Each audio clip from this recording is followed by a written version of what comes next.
Okay, good morning, grade 10 class. Our lesson for today is about opinion or assertion. I'm your teacher, G. Welcome to my class. Okay, so let's start. So, at the end of our lesson, I expected you to know to deeply explore the differences between opinion and assertion. Next, formulate expressions of opinion and assertion. Okay, my grade 10 student, you may prepare a learning activity sheet. It's given to you, a paper, and a pen. Okay, so let's have review. So yesterday, we discussed about the factual and claims. Okay, factual claims meaning the information that you can prove.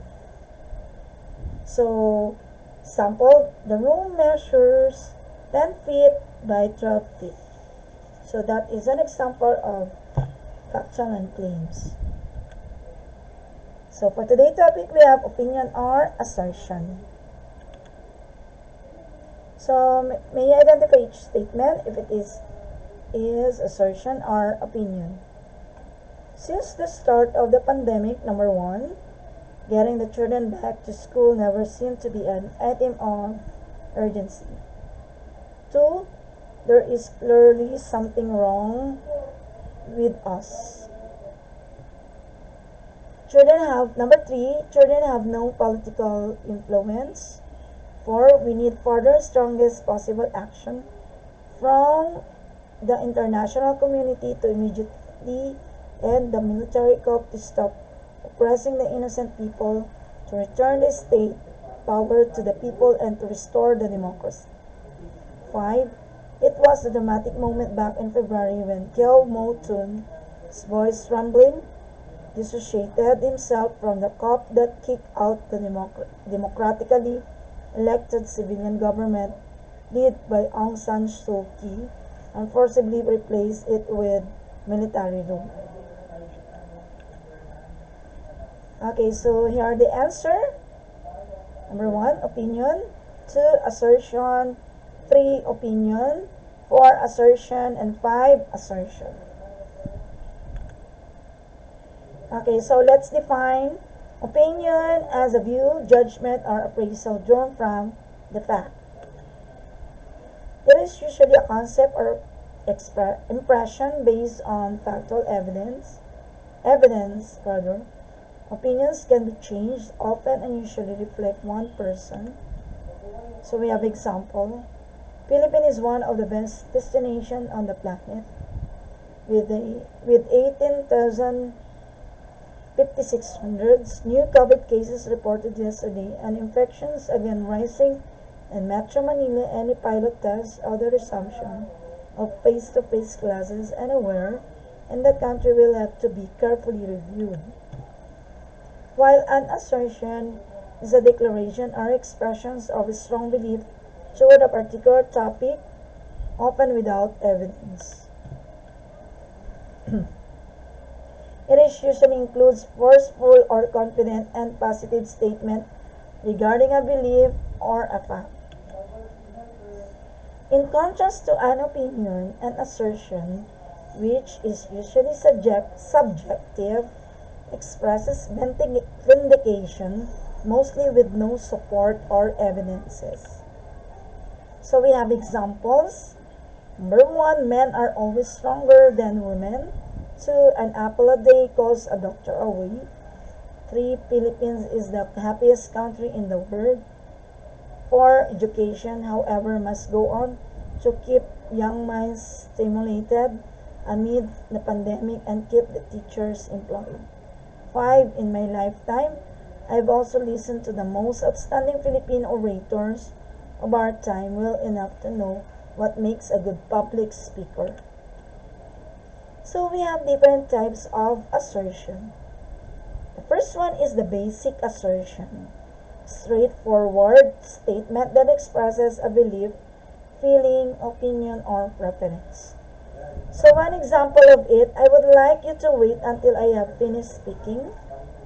B, I would like to finish this email before we have our conversation. Types of assertion. Number 2, emphatic assertion occurs when the speaker or writer conveys sympathy or recognition of the other person's position or feelings, and this acknowledgement is then followed by a statement that conveys the speaker's own belief. I recognize you are busy with multiple projects, but I still need a response to my email by Thursday. 3. I language assertion expresses the feeling and preferences of the writer. It is called I language because the writer usually uses the pronoun I in asserting the disagreement. So example of this, when you are late to a meeting, I become irritable because I feel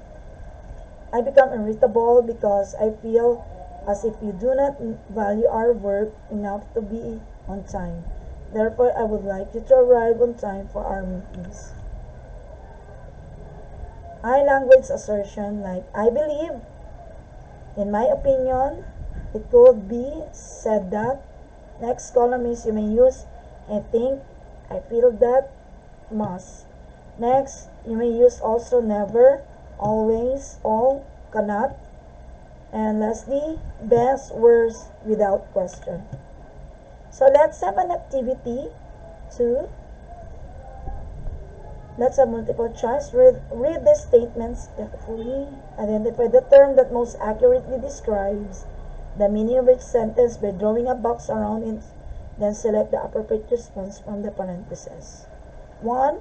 An assertion or opinion is that a speaker or writer makes a strong claim.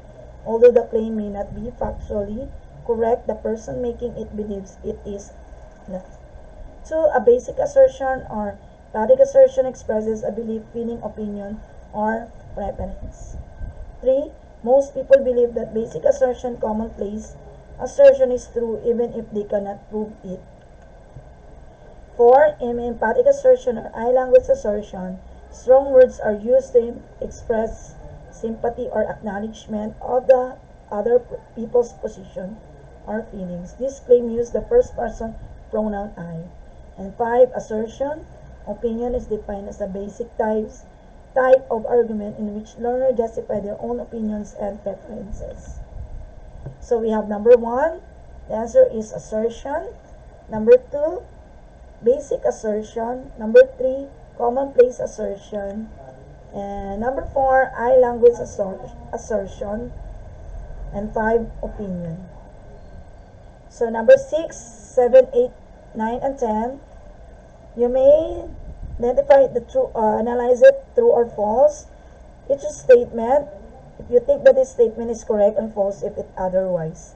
Number 6, I know you're enraged and frustrated by the vaccine delay, but all I can do is estimate its time of arrival. It simplifies emphatic assertion. 7, I wish I had said this sooner, but now someone else has the credit. Is illustrates a statement of opinion. 8, I couldn't cook dinner because you didn't buy the groceries like you said you would. Typifies an I language assertion. Number 9, for COVID-19 vaccines to succeed, we must build trust is an example of an assertion. And 10, art lifts the human mind and spirit is an example of commonplace assertion. So let's find the answer. Number 6, true, 7, false, 8, true, 9, false, and 10, true. Okay. For the next activity, you may read the text and then formulate an assertion or opinion. Manila, Philippines, the government will roll out on September 16 its experiment on the new coronavirus curves in Metro Manila in the hopes of minimizing the spread of the virus while allowing some businesses to resume operations. Under the new policy, the community quarantine classifications that people have grown familiar with would be thrust in favor of alert levels, which would be based on the virus transmission rate, hospital bed utilization rate, and intensive care utilization rate of a city or a municipality. So in reading it, let's formulate it here. The answer number 1 and number 2. Okay.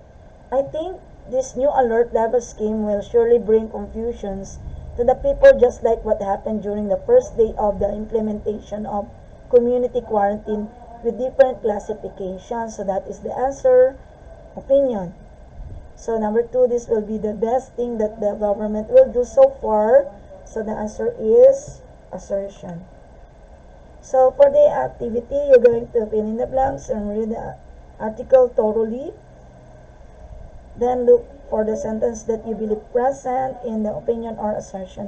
Fill in the blanks in the table below with your sentences. So on good manners, right conduct, and values education.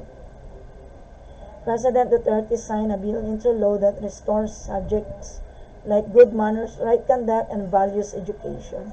Proponents of Republic Act 11476 hope that the new law is implementing rules and regulations will be released in time for the upcoming school year so that the subjects can be included in the curriculum. The law is passed at a time when the country is fighting a fatal pandemic. In response to the public health crisis, the issues raised in RA 11476 need to be considered.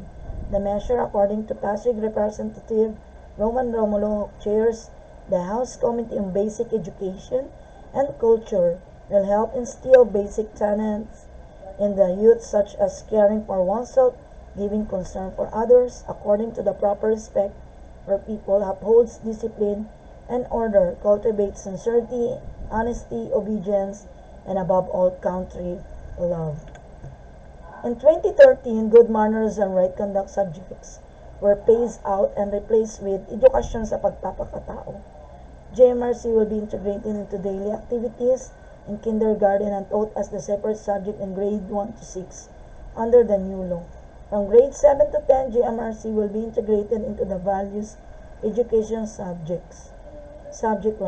For grade 11 and 12, values education will be integrated into all subjects. The coronavirus disease 2019 pandemic is best contained by the country's adopted slogan, Healing as One. It necessitates being mindful of oneself and the health of others.